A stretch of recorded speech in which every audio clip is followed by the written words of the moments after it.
Once upon a time, in a cozy little house at the end of Maple Street, there lived a cat named Whiskers. He was fluffy, orange, and had the biggest green eyes you ever saw. He looked like a real hunter, but there was just one little problem.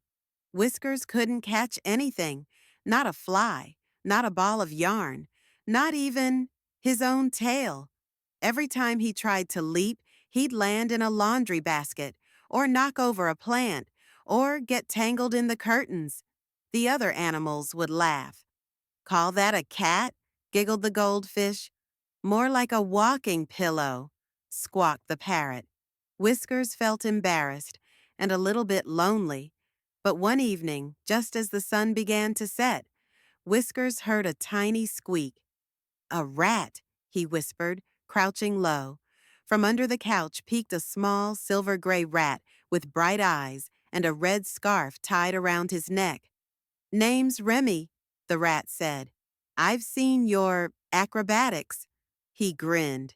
"You're trying hard, but learning the wrong way." Whiskers blinked. "A rat is giving me advice?" Remy chuckled.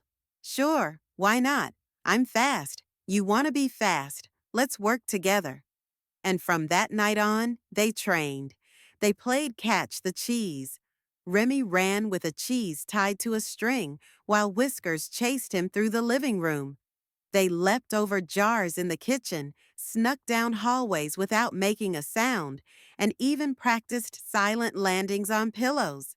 At first, Whiskers tumbled and fumbled, but little by little he improved.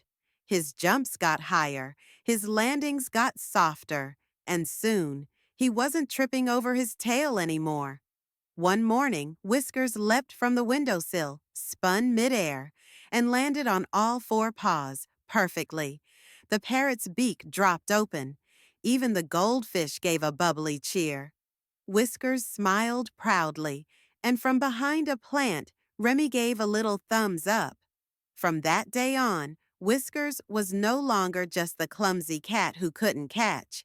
He was the cat who learned, with the help of a tiny friend who believed in him, because sometimes the best coaches come in the smallest sizes, and the greatest friendships come from the most unexpected places.